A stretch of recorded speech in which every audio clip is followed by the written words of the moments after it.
주간이 설 명절 구정을 맞이하는 한 주간입니다.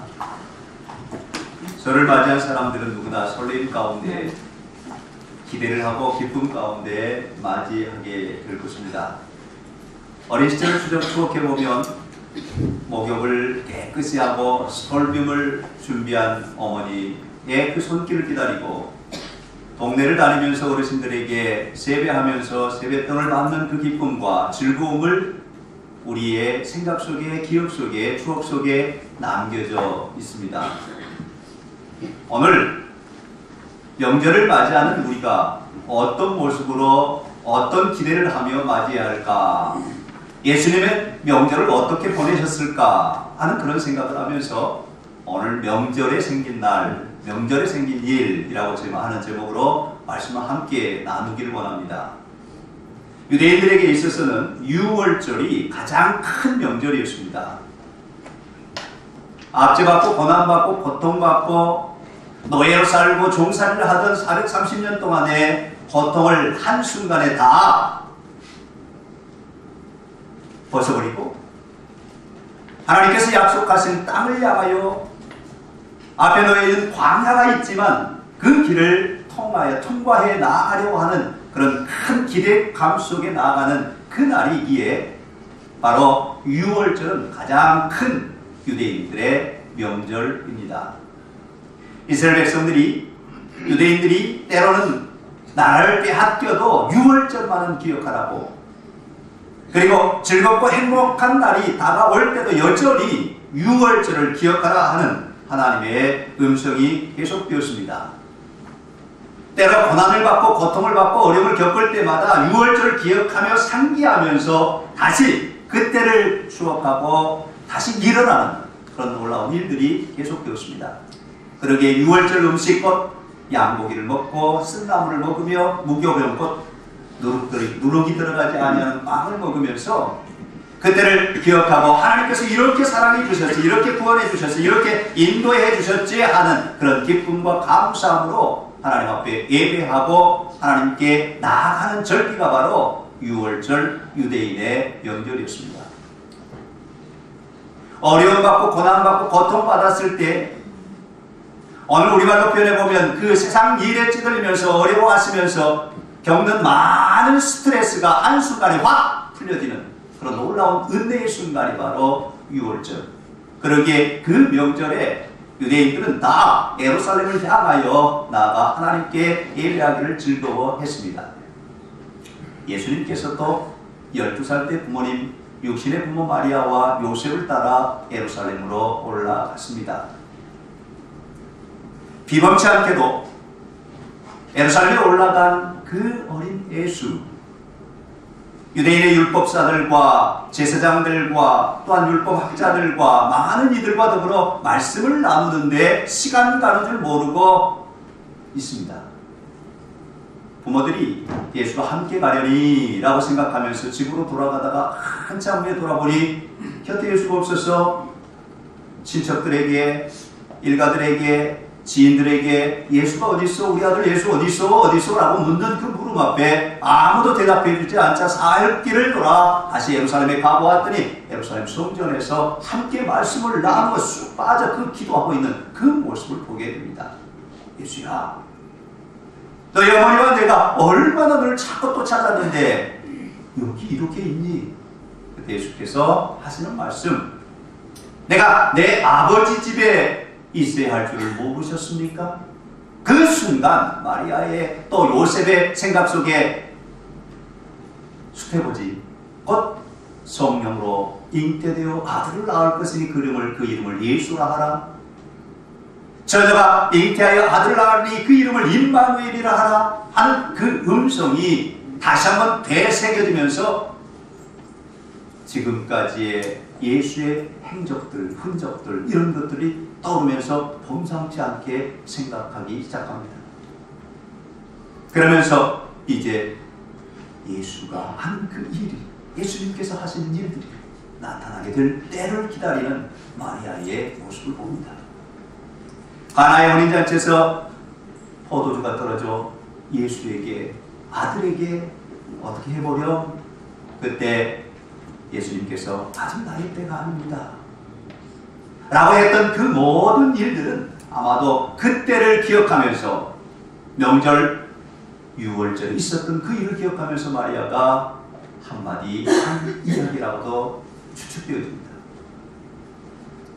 사랑하는 성도 여러분, 오늘 명절을 준비하고 명절을 기다리고 명절을 기대하는 우리의 삶 가운데 혹시 육신의 부모 마리아와 요셉처럼 예수를 놓아버리고 예수를 놓쳐버리고 예수를 잃어버리고 예수님 없이 명절을 하는 것은 아닐까 하는 그런 경각심으로 오늘 예배를 드리면서 명절에 생긴 일, 예수님을 통하여 어떤 일이 일어났을까, 이것을 한번 궁리하면서 하나님의 은혜를 받는 그런 복 있는 시간이 되기를 주님의 이름으로 축원합니다.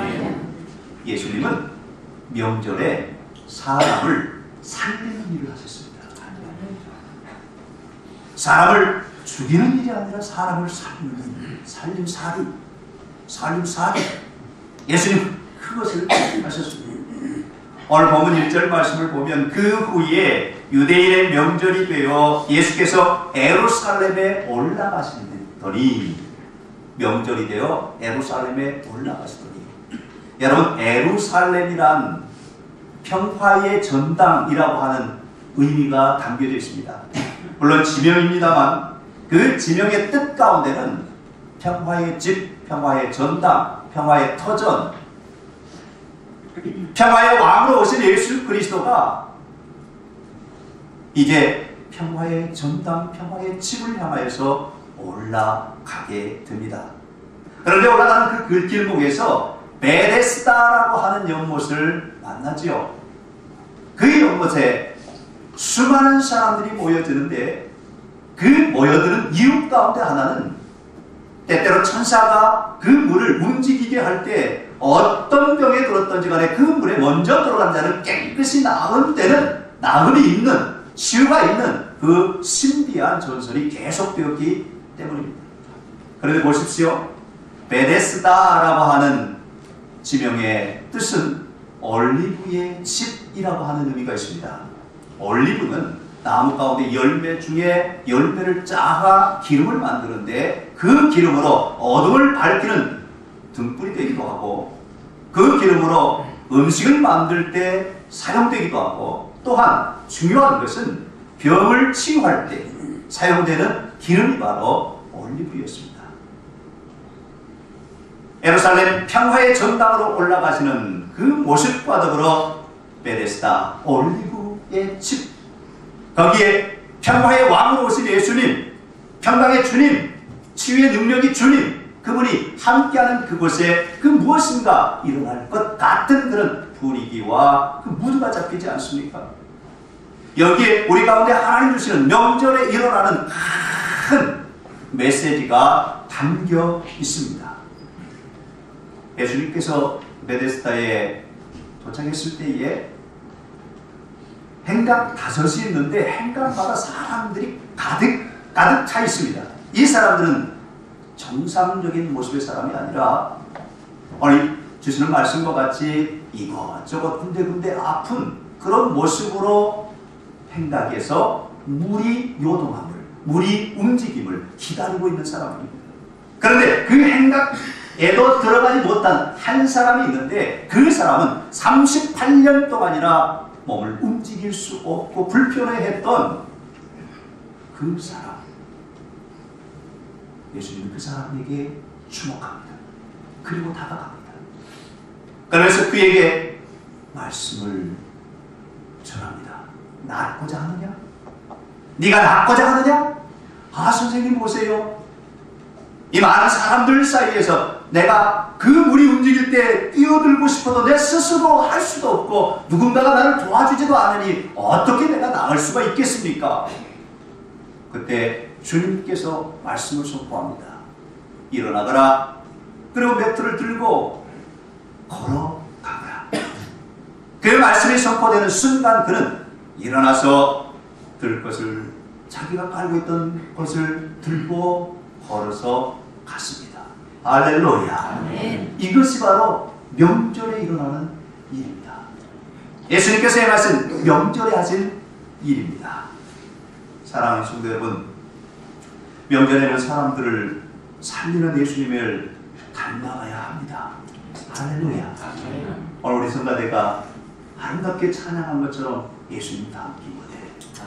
예수님 닮기 원해. 예수님을 닮는 것은 다른 것이 아니라 사람을 살려내는 그 일을 하는 것이 바로 예수님을 닮아가는 모습이라고 할 수 있습니다. 오늘 주시는 본문 속에 5장을 읽었습니다만 4장에 보면 수가성에서 영혼의 목마름으로 예태우면서 세상 가운데 소외당하고 어려움을 겪는 한 여인, 수가성의 그 여인, 사마리아의 여인, 그 여인을 우리 주님께서 그 목마름을 해결해 주십니다. 그리고 왕의 신하의 아들이 다 죽어가는데 그 죽어가는 왕의 신하를 깨끗이 낫게 해주면서 그 후에 명절이 되매 예루살렘으로 올라갔더라. 이렇게 시작하고 있습니다. 예수님은 명절에 치유의 능력으로 모든 사람들에게 은총을 입히시는 하나님의 능력이 됨을 믿으십시오. 그런데 여기서 한 가지, 사람들은 누구나 표적을 보고 이적을 보고 기사를 보고 나타나는 그 현상들을 보고 예수님을 따릅니다. 그런데 예수님께서 행하신 그 일 가운데 또 하나 명절에 생긴 일이 있습니다. 그것은 바로 십자가를 지는 일이었습니다.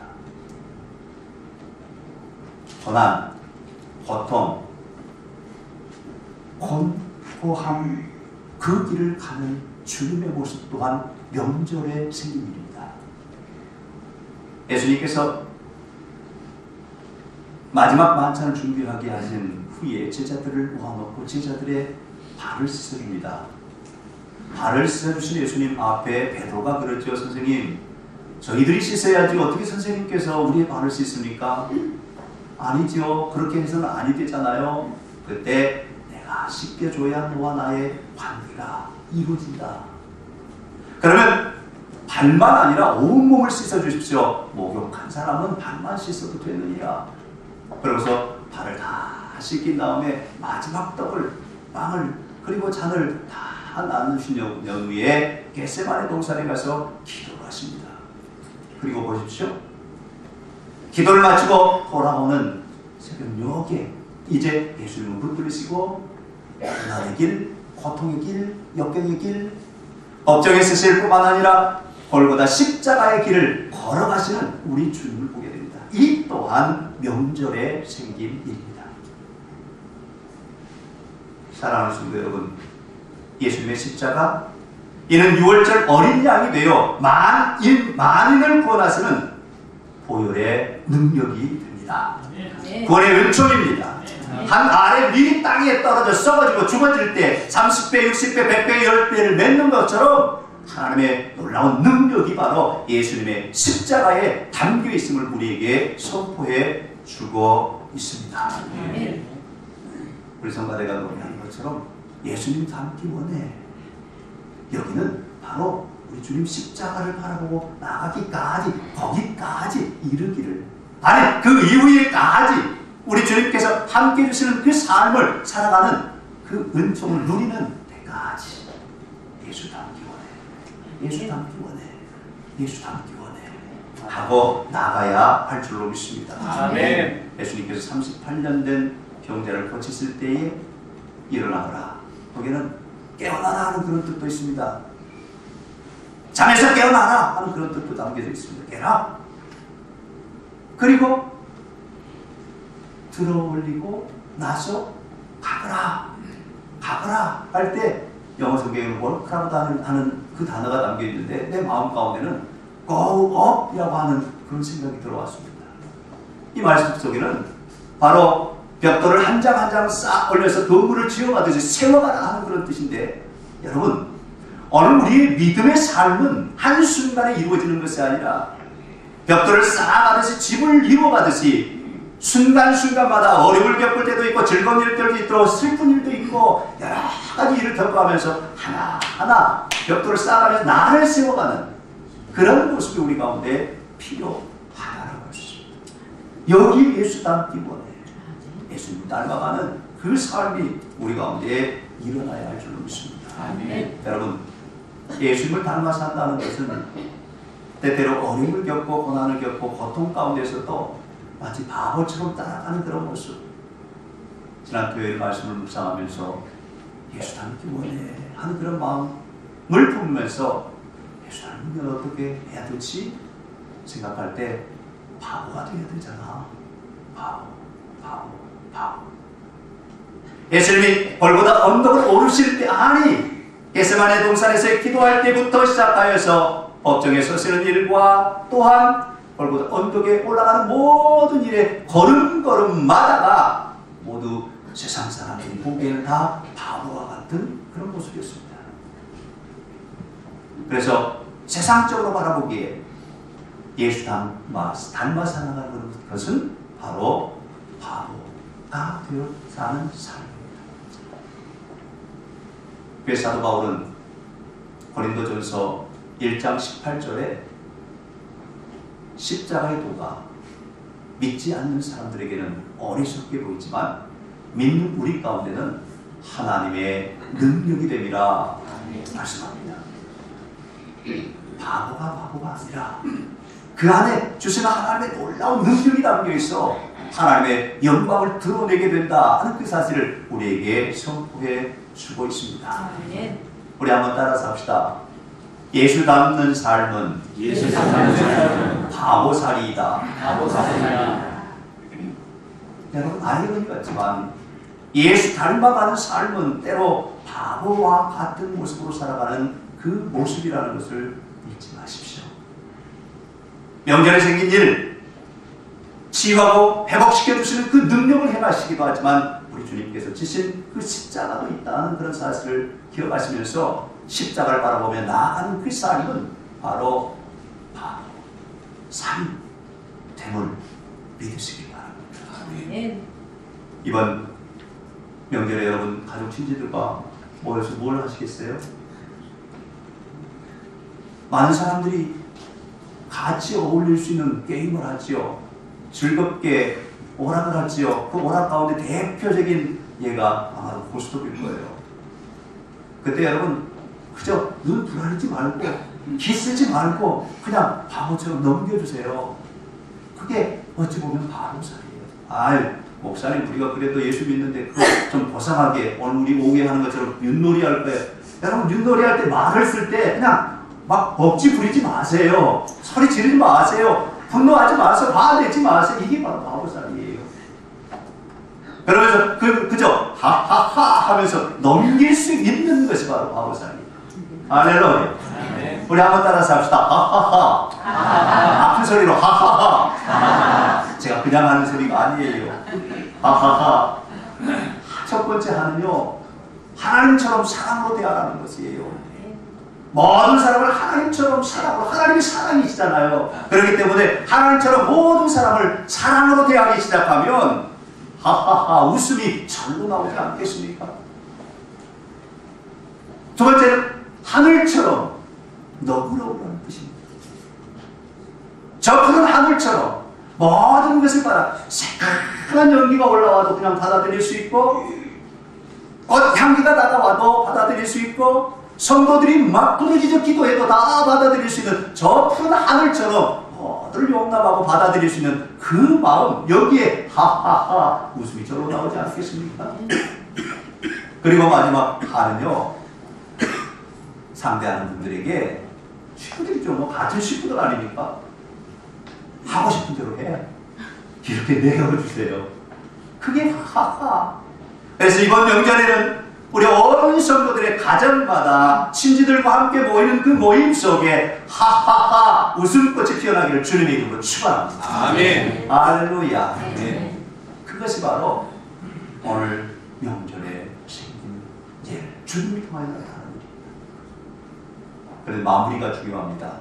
명절 끝날 때쯤면 하하하 하다가도 서로 토라지고 이렇게 되는데 우리 주님께서 토라지지 않는 그 비밀 하나를 가르쳐 주셨습니다. 신비한 메시지. 요한복음 7장 37절로 39절 말씀에 보면 예수님께서 이렇게 말씀하세요. 명절 끝날 곧 큰 날에 예수께서 서서 이르시되 누구든지 목마르거든 내게로 와서 마시라. 나를 믿는 자는 성경에 이른 것 같이 그 배에서 생수의 강이 흘러나리라. 이는 저희가 받을 성령을 가르쳐 하시는 말씀이니라. 바로 열고 아직 저들이 예수의 영광을 받지 않았기에 성령이 임하시지 않았다라고 가르치고 있습니다. 오늘 예수님께서 38년 된 병자를 치유하시는 그 놀라운 능력을 베데스다에서 보이신 또 명절 십자가를 지시고 또 그 명절 큰 날에 외쳐 말씀하신 그 말씀이 십자가 후에 죽으시고 다시 살아나셔서 우리에게 선물로 주신 그 성령을 받으라. 성령이 임하면 우리 가운데 그 배에서 생수의 강이 흘러 넘치는 것처럼 기쁨과 감사가 넘치게 될 것이다 하는 이 말씀을 주십니다.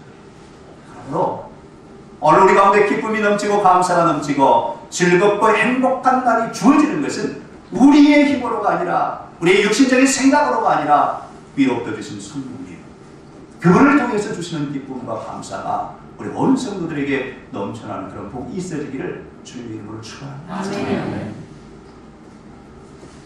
수가성에서